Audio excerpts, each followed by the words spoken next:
Hello everyone, welcome back to learn English be global. आज आपण मराठी मुळाक्षरं, बाराखडी आणि जोडशब्द इंग्रजीत कसे लिहायचे ते शिकणार आहोत. आजकाल व्हॉट्सअप, फेसबुकच्या दुनियेत आपल्याला मराठी शब्द इंग्रजीत लिहावे लागतात आणि त्यासाठी तुम्ही हा जर व्हिडिओ शेवटपर्यंत पाहिलात तर इंग्रजी शब्द, कोणताही इंग्रजी शब्द तुम्ही अगदी सहजपणे लिहू शकाल याची मी तुम्हाला गॅरंटी देते. याआधी करेक्ट प्रोनाउन्सिएशनसाठी मी फोनिक साऊंड्स हा व्हिडिओ अपलोड केला आहे. तुम्ही जर तो पाहिला नसेल तर तो नक्की पहा. मराठी मुळाक्षरं 2 पार्टमध्ये डिवाइड झालेली आहेत. कोणते? स्वर आणि व्यंजन.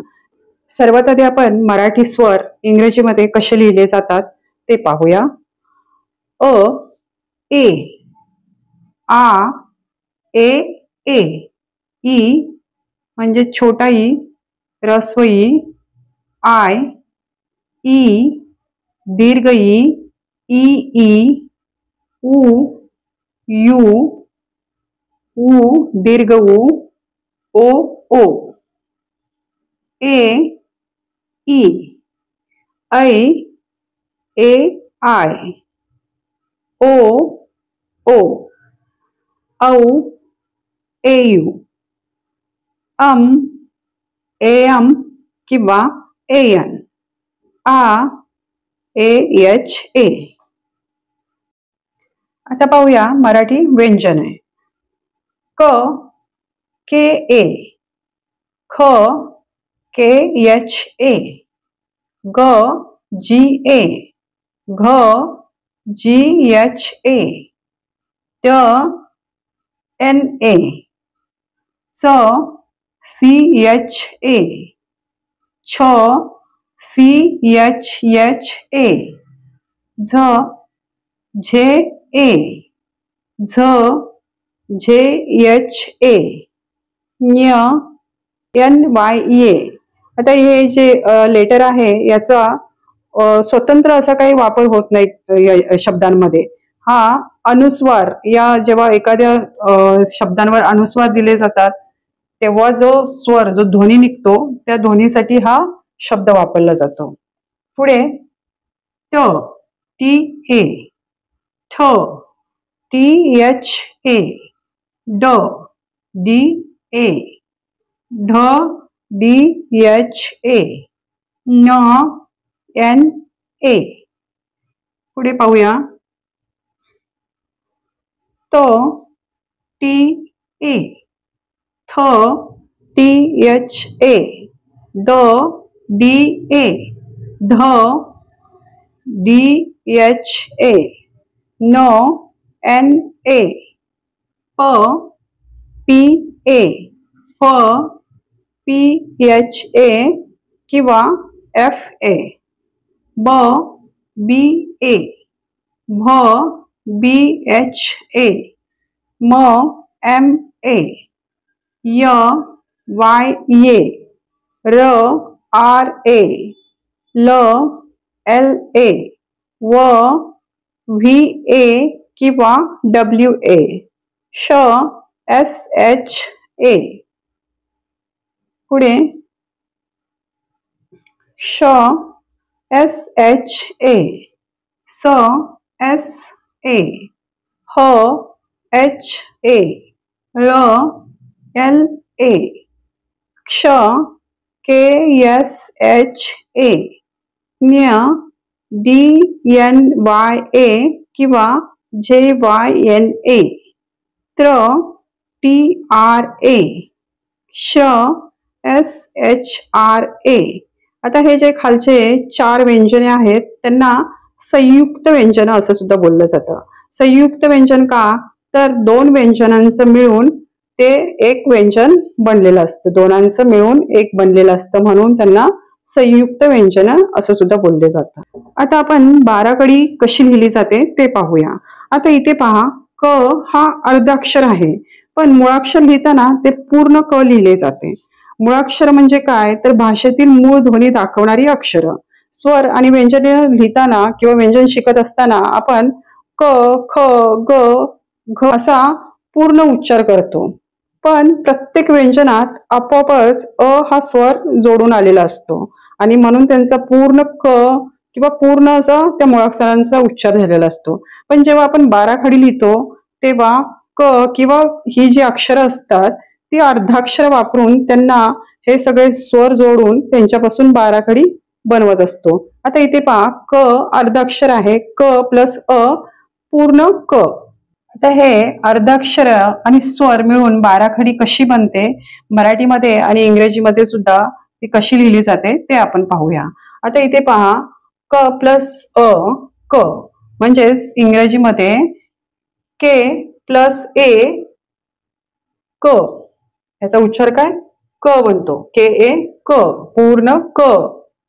नंतर के प्लस ए म्हणजे क प्लस आ का. आता हा कधी के ए फक्त असतो किंवा कधी कधी 2 वेळा ए सुद्धा, आपण तो ए आ किती लांबला गेलाय याच्यावर डिपेंड असतं ते. पुढे के प्लस आय की, कला पहिली वेलांटी की. के प्लस ई की, कला दुसरी वेलांटी. के प्लस यू कू, कला पहिला उकार कू.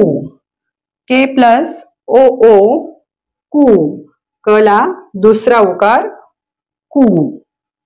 पुढे के प्लस ई के, कवर एक मात्रा के.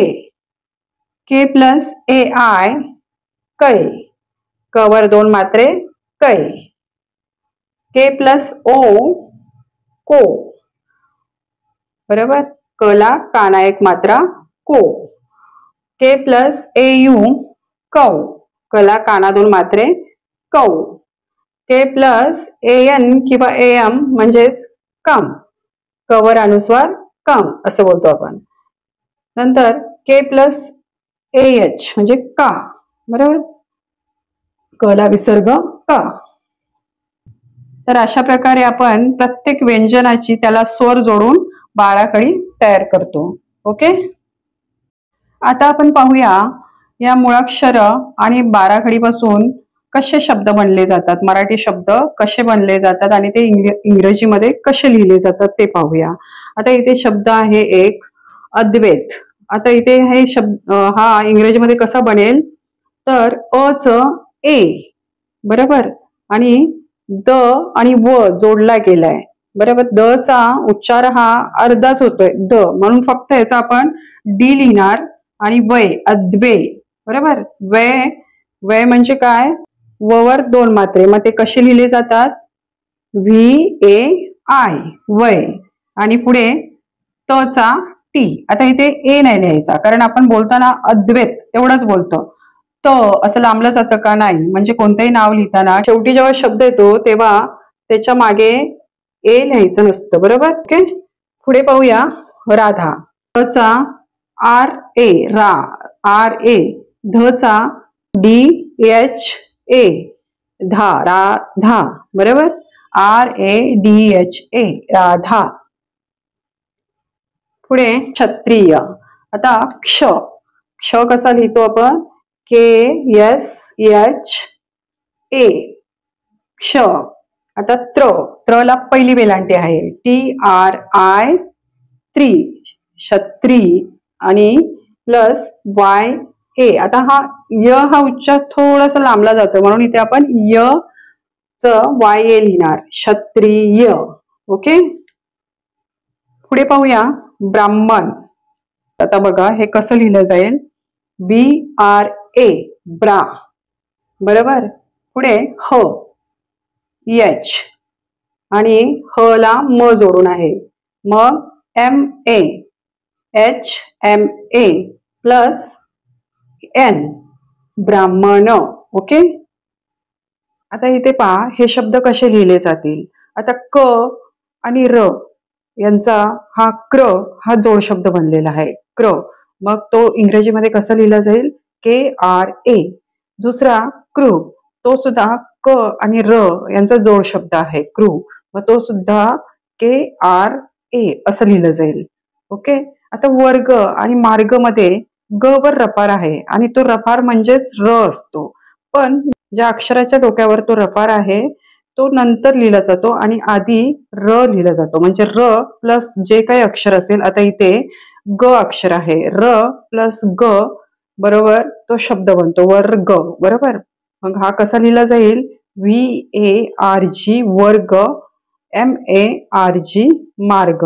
म्हणजे र पहिला लिहिला जाईल, आर पहिला लिहिला जाईल आणि नंतर ते अक्षर लिहिलं जाईल. जसे इथे G, RG आणि हा शब्द जोड शब्द आहे. ओके. पुढचा शब्द आहे दृष्टांत. आता दृष्टांत मध्ये इथे पण पहा र असा उच्चार होतोय. मग ड ला र जॉईंट आहे, ध्रुव. बरोबर. मग काय त्याचा इंग्रजीमध्ये कसं बनेल? डी, द चा डी, आर यू, ध्रुव है ना, ध्रुव उच्चार बनतोय त्याचा. पुढे श आणि ट. श हाफ आहे, अर्धा आहे, मग फक्त त्याचा SH, श. त्याच्यानंतर ट, TA, ट आणि वरती अनुस्वार आहे म्हणून त्याचा AN, TA, AN आणि त चा त, दृष्टांत. बरोबर. DRUSHTAANT, दृष्टांत. ओके. पुढे उत्कृष्ट. उत्कृष्ट तर हे कसं लिहिलं जाणार? ऊचा U प्लस आता क्रू. तर त आणि क्रूचा जोड शब्द आहे. मग त हा अर्धा आहे तर मग तिथे फक्त टी येणार, टी. क्रूचा KR, उत्कृ. आणि श आणि ट जॉईंट आहे, मग श अर्धा आहे तर तो SH आणि टी, उत्कृष्ट. बरोबर. पुढे त्र्यंबक. त्र्यंबकचा आता त्र हा अर्धाच आहे म्हणून त्याचं फक्त TR आणि य च YA, त्र्य. बरोबर. पुढे अनुस्वार आहे आणि त्याचा स्वर म असं बनतो, त्रंब, त्रंब असं. मग यम. बरोबर. TRAM आणि बी चा BA आणि क चा K, त्र्यंबक. TRAAMBAK, त्र्यंबक. बरोबर. पुढे ब्रह्मांड. आता इथे पहा परत हा ब्र आला, BRA, ब्र. ह, H, ह ला ह आणि म हा जोड शब्द आहे. ह हा अर्धाच आहे मग फक्त H. म च MA, मा, ब्रह्मा. बरोबर. आणि अनुस्वार आहे त्याचा स्वर काय बनतोय? ब्रह्मांड, YN, ब्रह्मांड आणि ड चा D, ब्रह्मांड. बरोबर. मग काय शब्द बनला? BRAHMAAND, ब्रह्मांड. ओके. तर अशा प्रकारे तुम्ही कोणताही जोड शब्द अगदी इझिली बनवू शकता. फ्रेंड्स, तुम्हाला हा व्हिडिओ कसा वाटला ते मला नक्की कॉमेंटमध्ये सांगा.